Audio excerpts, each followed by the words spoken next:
আজকে সভার সংগ্রামী সভাপতি ও উপস্থিত সংগ্রামী সাহায্য বন্ধুগণ, সবাইকে জানাই সংগ্রামী শুভেচ্ছা ও অভিনন্দন।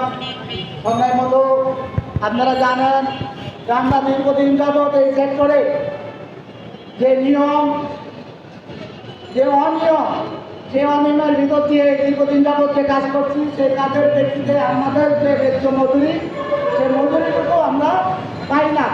সেই মজুরিটুকু যত আমরা আইনি এবং সময় অনুযায়ী এবং রাষ্ট্রের যে প্রশাসনিক যন্ত্র বা রাষ্ট্রের যে শাসনতন্ত্র, সেই যন্ত্রটুকু আমাদের বিপক্ষে কাজ করে। আমাদেরকে সহযোগিতা বা সাহায্য সহযোগিতা কোনোটাই তারা করে না। আমরা যেহেতু এই সেক্টরে কাজ করি এবং সেই সেক্টরে যেন ন্যূনতম একটা মজুরি যেন আমরা পাই এবং সেই সেক্টরে যেন আমরা বাঁচার মতন একটা মজুরি আমরা যেন আদায় করতে পারি, বাড়িতে থেকে নিতে পারি, যাতে করে আমার পরিবারের মানে চাল ডাল দিতে পারবে না, জিনিসপত্র কিনে যেন আমি কোনোরকম যাতে রাখতে পারি। বর্তমান অবস্থায় যে পরিস্থিতি, সেই পরিস্থিতিতে যে মজুরি মালিকরা দিচ্ছে, সেই পরিপ্রেক্ষিতে আমাদের যে জীবন ধারণের যে ক্ষমতা, এই ক্ষমতা আমাদের আর বর্তমানে হচ্ছে না।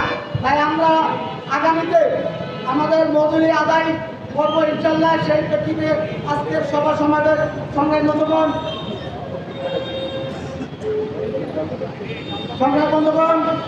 এখন বক্তব্য দেওয়ার জন্য আমি আহ্বান করছি